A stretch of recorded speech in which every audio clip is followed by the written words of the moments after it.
The Lakers were sent home last night by the Phoenix Suns, and for LeBron James, that meant he took his first series loss in the first round of the playoffs after having a 14-0 career record.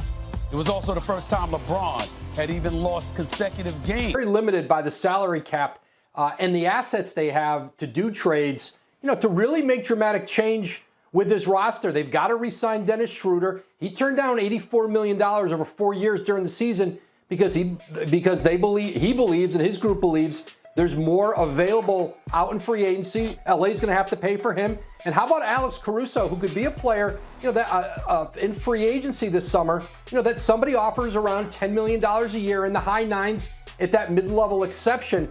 And so for the Lakers, with Kyle Kuzma, KCP, how much value do those players with their contracts really have in the trade market? I think LA's focus has to be on getting AD healthy and keeping the players they have out of Lakers, who have a big decision to make with Dennis Schroeder, turned down a big money extension. They don't really have an easy way to replace him, despite the fact that he had a slightly disappointing season.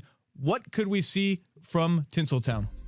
Well, as you said, Schroeder turned down that 4-year, $84 million extension, which was the most the Lakers could offer him during the season, knowing that there was more out for him in free agency. And you have teams like Chicago and New York with cap space, New Orleans trying to create the cap space to go get a big point guard, perhaps Dallas in that mix.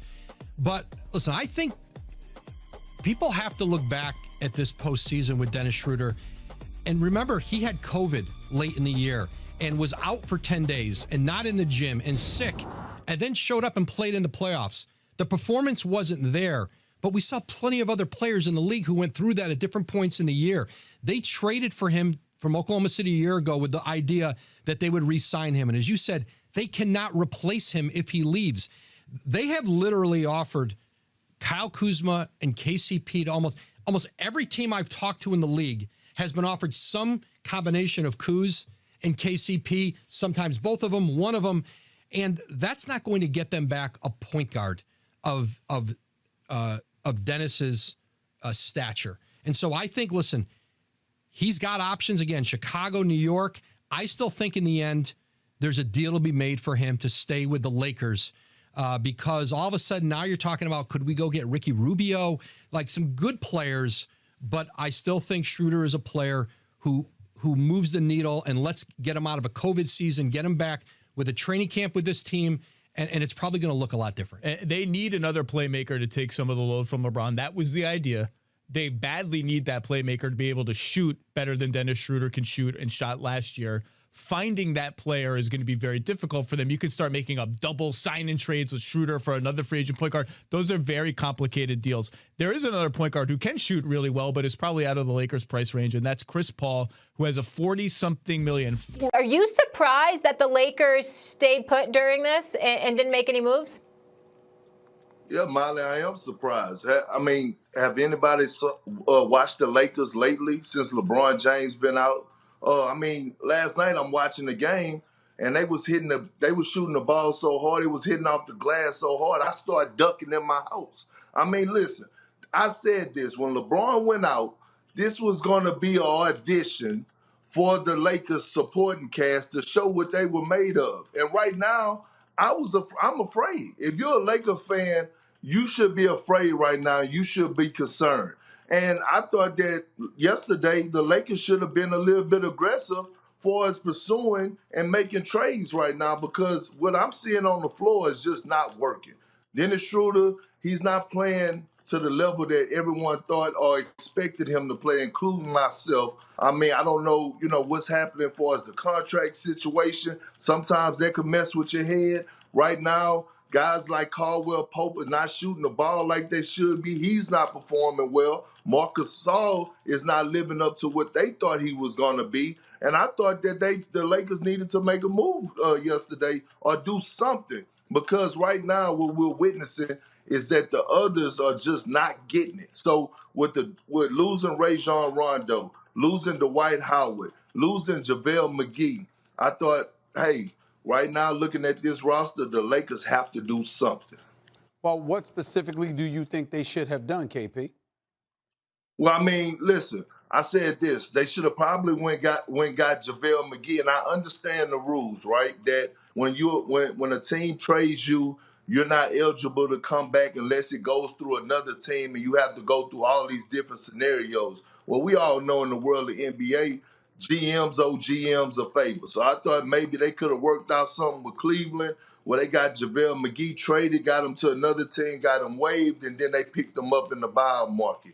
I thought yesterday that they should have been ultimate, and it should have been really, really aggressive trying to get Kyle Lowry. I thought they really should have went out and tried to pursue him and basically persuade Masai Ujiri to hey, we ready to make something happen, because here it is. The Lakers get Kyle Lowry, the whole narrative changed, and guess what? The league gets scared. All right, Kyle Lowry, LeBron James, and Anthony Davis on the floor at one time. That's something to be worried about. So I thought they should have tried to go out, and not saying that they're not gonna try to get Andre Drummond in the buyout market, but they should have definitely pursued Kyle Lowry yesterday. Well, a couple of things. Number one, you could have mentioned Lonzo Ball too, but That's where I was going. But we all know that they don't want LeVar Ball making headlines because of the Lakers again. Then you got Kyle Lowry. The problem with Kyle Lowry is that he wanted 2 additional years at $50 million, 25 per, even though he just turned 35. And there's a lot of teams throughout the NBA that's going to be reluctant to give him that money. So it'll be real interesting to see what happens with him in the offseason. All right. As a result of LeBron going down, here's the only thing that I would say, KP. There ain't no replacing LeBron James. There's no replacement for him. And so you know that he's going to be back in about a month or so. You know that he's not 100% healthy. You know that it's an audition, just like you said, about that supporting cast. But it's really about them upping their game. Let's face reality. None of us looked at the Lakers and expected them to win, but so much without LeBron James and AD. They're champions and they're favorites this year because of LeBron and AD. Without them, they'd be in a lottery, and we all know. But even with them, Brooklyn's big three, if they're all healthy, I don't see them losing. No, I think the Lakers, Brooklyn winning the and the Kyle Lowry move, I get it, Perk, but when you have to match salaries, you're still not giving Masai anything he wanted. And we know what I notice? You know who's still a Laker today, and I think this is what scuttled the deals? Taylor Horton-Tucker, who's only 21 years old. I think the league likes him a lot. I think Masai Ujiri liked him. I think the Lakers didn't want to give him up. And they'd have to give up everything they've got to get Lowry. They wouldn't have a bench. They wouldn't have a rotation. Lonzo is the question. I get that Daddy can make problems off the court, maybe they think, for them. But, Perk, Lonzo with LeBron and AD works to me, and I think that's a mistake. They should have pursued him. Yeah, but and I'm not taking nothing from Lonzo, but Lonzo needed to, in my opinion, Lonzo needed to go to a team where he's going to have the ball in his hand, where he's going to be able to be that floor general. I'm not saying that he can't play off the ball, because he can, but that's not his strength, okay? So when I'm looking at a guy that the Lakers need to fill in that gap, a team that's on the rise, that's trying to repeat to get a championship, you don't want to go with someone that haven't made the playoffs. You want to go with someone that's battle-tested. That's why I said Kyle Lowry. I mean, this is a champion. This is a guy that have been in multiple rounds of the playoffs, multiple series. So would you have made the deal? So Perk, hold on. Would you have traded Schroeder and KCP, because now you got to make the salaries work, right? And Taylor Horton-Tucker and someone else to make the salaries work, because they wanted THT. That's who they really wanted. Would you have traded 4 dudes off the team for Kyle Lowry? I thought it was 3 to make the salaries work. I mean, I thought it was 3. Right, to make it work. But then that's right. That's just to make the salaries work. But Masai wanted Taylor Horton-Tucker, right? And the Lakers didn't want to give him up. Would you have given him up with the other 3 players? I mean, listen, this is why I'm not a GM, but yeah, I would have made the move. Because here it is. The Lakers are trying to win now.